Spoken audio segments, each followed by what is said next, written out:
What's up, ladies and gents? This is KSigKid coming at you with another Destiny video. Today, we're visiting Lord Shaxx. That's right, it's time to go ahead and turn in some weekly Lord Shaxx bounties. I ended up doing 3 of them last week. 2 of them were on my Warlock, 1 of them was Supremacy, 1 of them was Rift, and then 1 Supremacy bounty on my Hunter. So that's what you're going to see some clips from. Now, I'm not 100% proud, but I'm not 100% ashamed either. Whenever I was on my Warlock, I was struggling a little bit getting some primary kills for the Supremacy bounty, and I was like, you know what, we've got to just go ahead and put on the Universal Remote.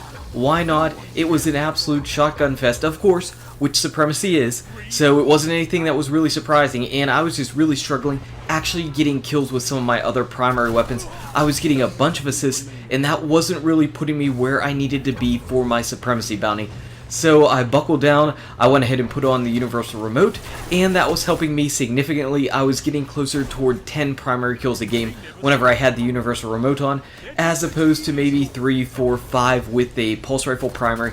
So yeah, you're going to see a little bit of Universal Remote gameplay going on here, and I'm not ashamed of it. And you shouldn't be ashamed either, because you're just playing the game as it's meant to be played, which is up close and personal and just craziness, and the Universal Remote is going to help you get those kills really quickly, because everybody is just all grouped up in Supremacy. That's just the way it is.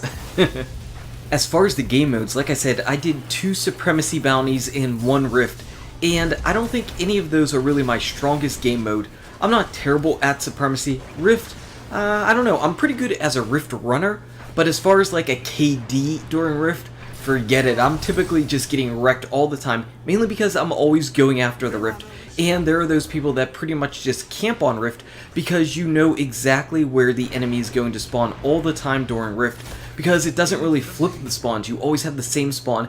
The only time you end up getting a little bit of a change is if the enemy team has pushed fully into your spawn and then you spawn near the Rift. So Rift is a little bit different, though I didn't have a terrible time in Rift. I really thought I was going to, but it really wasn't that bad, so I was pleasantly surprised for that. Not that I want Iron Banner Rift to come back, because I personally don't. I personally don't. But overall, I'm surprised that I managed to get 3 of these bounties done. I actually have still a Clash and a Control one. 1 Clash I think on my Hunter, and 1 Clash and 1 Control on my Titan. So I'm surprised I didn't go ahead and pop those, but I just didn't play any Crucible on my Titan. My Titan is dragging behind just a little bit. Not in light level, but just in the time I put on him as far as gameplay goes. For instance, this past week, I did the hard raid on my Warlock, I did the hard raid on my Hunter, I didn't do it on my Titan at all. Maybe this week will change around. Of course, whenever Iron Banner comes around again, we're going to be playing on all 3 characters, because we're going to be ranking up to rank 5. Because we're going to be looking for those sweet, sweet 400 drops. You know, we've put out a number of these different Lord Shaxx weekly bounty video openings, and it never fails. Every time people end up asking, you know, I can't get these Lord Shaxx weekly bounties. How do I go about getting these? How do I get these? So it's like every week we end up putting out a little mini tutorial for people who haven't done this stuff yet. And what it is basically, if you can't go to Lord Shaxx and pick up a bounty that's going to give you Nightfall tiered rewards whenever you complete it, chances are you haven't completed that long Crucible quest line that started in the Taken King. Yes, you can go ahead and still get these things, and yes, you can and will need to complete them before Lord Shaxx will give you these bounties. So what I would say is go into your character screen, go over to your quest. If you've got a bounty quest line there, and not a bounty questline that's specific for your subclass, like not a bounty questline where you need to get 25 golden gun kills or anything like that. Just ones where you need to go into various Crucible matches, get kills with various weapons, stuff like that. As long as you've got those, that means that you haven't completed Lord Shaxx's questline, and you need to do that before Lord Shaxx is going to open up these weekly bounties.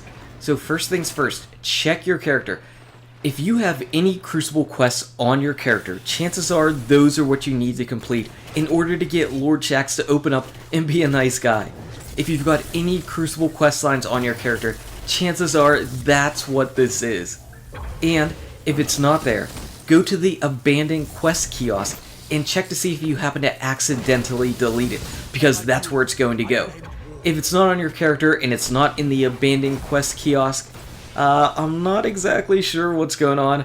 I mean, the only other real option would be that you just didn't happen to pick it up just the beginning stage of the quest from Lord Shaxx, though I don't know how that could be possible, because Lord Shaxx, pretty much whenever you go to talk to him in the Taken King, and when you go to talk to him in the Rise of Iron, he's pretty much giving you quests immediately upon talking to him, as soon as you fire up the disc, as soon as you fire up the game.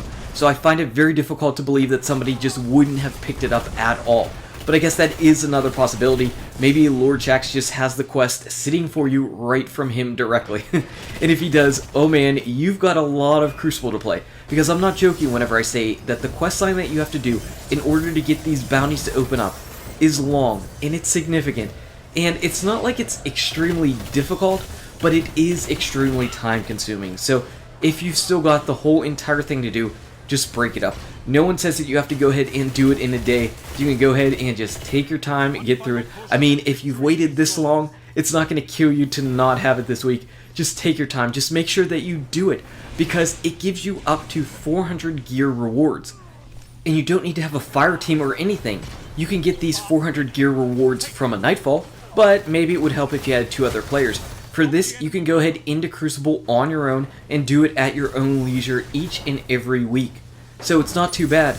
Nightfall is really nice for giving you those 400 gear light level rewards, and so are these Lord Shaxx weekly bounties. Of course, we've got the Iron Banner, we've got Trials of Osiris, which is absolutely ridiculous for giving you 400 gear armor, absolutely, because you don't even have to win a match, you can just go ahead and get those for just losing. That's really nice.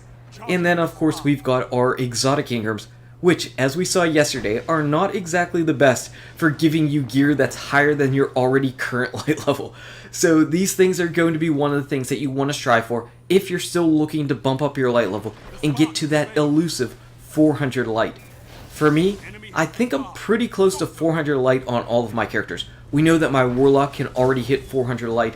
My Titan and my Hunter, they're probably pretty close, though they probably need a few points in each of the different armor slots. Obviously, weapons are really easy to transfer, armor not so much.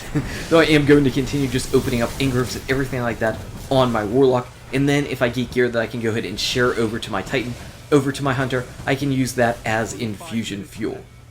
So that's how you go about getting these Lord Shaxx bounties. This was my Lord Shaxx for this week. Now it's time to go ahead and see what type of rewards we end up getting for all of our hard work, because we definitely put in some work in Supremacy and definitely put in some work in Rift. So we're on our Warlock. Our Warlock is $3.99 as we're opening up these rewards. Opening up the first one, we ended up getting some impossible machines. So we got exotics, as you can see. You can get exotics, you can get legendaries, you can get some other stuff as well, which we'll see. But the impossible machines, unfortunately, even as this bounty, they dropped at $3.99 and not $400. So womp womp. Those are going to be infusion fuel for my Titan or my Hunter. Now opening up my Rift bounty on my Warlock, I end up pulling for myself some strange coins. 20 strange coins. You can't put that on a character, man. You can't put 20 strange coins on a character. And finally, we're over on our Hunter. He is $3.99 opening up some packages, and he got himself a Hopscotch Pilgrim. So let's see what the light level is for the Hopscotch Pilgrim. It is 400 light, so there we go. There we go. Secret round, though. So even though this Hopscotch Pilgrim can really max out that stability for sure, it's got secret round, which I hate. I just do not like this one at all. Not a fan of this perk at all. It's going to be infusion fuel for something. For something for sure. Anyway, guys and gals, thank you so much for watching. If you enjoyed this video, smack that like button and subscribe to the channel. Check out these awesome videos. Good luck with your raids, your drops, your Shaxx, and I'll see you around in Destiny. Crucible Bounties 3.